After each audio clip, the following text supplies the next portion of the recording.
We begin today with the national lead and some breaking news for you. The Commonwealth of Virginia and the political world in general have been thrust into chaos. Virginia's embattled Democratic Governor Ralph Northam begging aides today to give him more time to decide whether he will resign. The controversy erupting Friday after this photo showing a man in blackface and another in a KKK outfit was discovered on Northam's medical school yearbook page.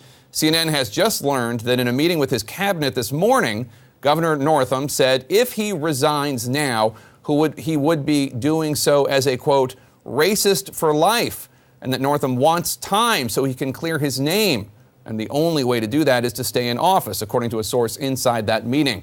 This is all despite near universal calls for him to step down from top Democrats across the country, from Schumer to Pelosi, Warner to Kaine, Biden to Clinton. In fact, we cannot find any current Democratic office holder who has called for Northam to stay put in his job. Northam initially apologized for appearing in the offensive image, but then changed his story Saturday, saying it's not him in the picture. He did, however, in that same press conference, admit to having used blackface to dress up as Michael Jackson during a dance contest in San Antonio that same year, 1984, marking, I believe, the first time in American political history that a politician attempted to explain away one racist blackface incident he says he does not remember by pointing to another one that he does remember. CNN's Sarah Seidner joins me now live from Richmond, the capital of Virginia. And Sarah, we've got brand new reporting. What can you tell us about this meeting between Northam and his cabinet earlier today? Yeah, from sources that basically saying, look, no one from the cabinet decided to resign. No one threatened to resign. We're hearing from our Ryan Nobles that indeed there were struggling inside there. And here's something else they said, that look, we love the governor. We don't think that he has a racist bone in his body. However, he can't seem to explain this, and it's making it very, very difficult for us to stand by him. That's from a source who was inside that meeting, describing how difficult this meeting has been for those who are very supportive of the governor, but again, saying he can't really explain away some of these pictures and obviously the nickname that he was called in 1981. He is certainly under fire tonight. After multiple meetings with his closest advisors and staff, Virginia Governor Ralph Northam says he needs more time to decide whether he'll stay in office or resign, according to a source. Northam under fire all weekend after this picture surfaced from his personal page in his 1984 medical school yearbook. It shows a man dressed in blackface and another in Ku Klux Klan regalia, which Northam says is not a picture of him, after initially saying the photo was of him, though he did not say which person he was. I was appalled that they appeared on my page, but I believe then and now that I am not either of the people in that photo. Another picture also surfaced of Northam in 1981 with the racist nickname Coon Man below it, which the Democratic governor addressed at a press conference on Saturday. There were two individuals, as best I can recollect, at VMI. They were a year ahead of me that called me Coon Man. I don't know their motives or intent. I know who they are, but that was the extent of that, and it ended up in the yearbook, and I regret that. Today, the man who would replace him, Lieutenant Governor Justin Fairfax, appeared in front of cameras for the first time since the scandal broke. And unlike the long list of political heavyweights calling for Northam's resignation over the past 3 days, Fairfax took a more diplomatic tone. And I know that there are many others who have called on him to resign. I believe that I'm in a unique position, obviously, as Lieutenant Governor and someone who would have to assume that office in the event that he were to resign. And so I have to be very circumspect. I have to think about the people of the Commonwealth of Virginia. A few Virginia constituents in the town where Northam went to medical school are split over what they want the governor to do and their feelings about the image on his yearbook page. I'm not going to put a lot of weight on if he's leading our state pretty good and we coming out on top. That's the only thing I'm going to look at. Can he still lead? Is it reflecting how he treat, African Americans now? Are we benefiting from it?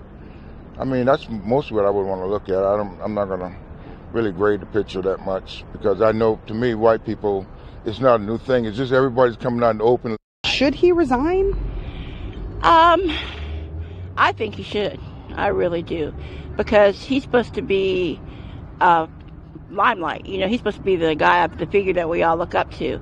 And if he's going to be my governor, then I want him to be, top notch. Lieutenant Governor Fairfax is also facing some potential trouble after a conservative website, which first reported Northam's yearbook page, published an allegation by a woman who said Fairfax sexually assaulted her in 2004. Fairfax, who denied the allegation in an overnight tweet, says the encounter was consensual. This thing was not only from left field, but from Planet Mars, because it didn't happen. But you did have a sexual relationship with her in the room, but it was consensual. Is that a correct description of what happened? Just as I described in the post.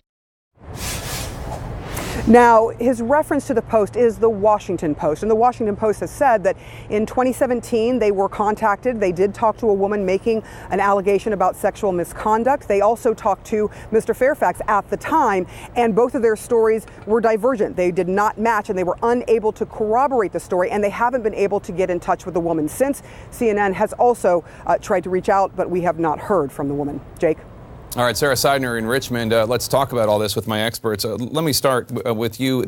What do you make of this new explanation that he doesn't want to go out now, Governor Northam, because if he did, he would be labeled a racist for life, and he wants to be able to stay in office and show that he's not and prove himself? I mean, it certainly seems like him trying to buy time for what is the firing squad circling around him, calling for him to resign. But it kind of defies logic here. The governor could try to clear his name, but that does not require him to be in office. That does not require him to respond to the Black Caucus, to the constituents who have said that not only it's the photo, but it's the lack of trust that he now has in those communities. There's no way that they say that there's no way that trust can be rebuilt. And so that seems to be a separate question than was it just him in that photo or not him in that photo. Things like that nickname, things like the controversy. Coon Man from high school, right? Yeah. Exactly. Things like the controversy surrounding him. That goes farther than just questions of fact. That's about whether folks can trust you or not, and that can be something that he may not be able to answer. And I don't know if you were satisfied with his explanation about that nickname, that racist nickname from high school, but like I can't believe that he doesn't remember why. Right, and if these people were calling you an offensive name and you didn't know why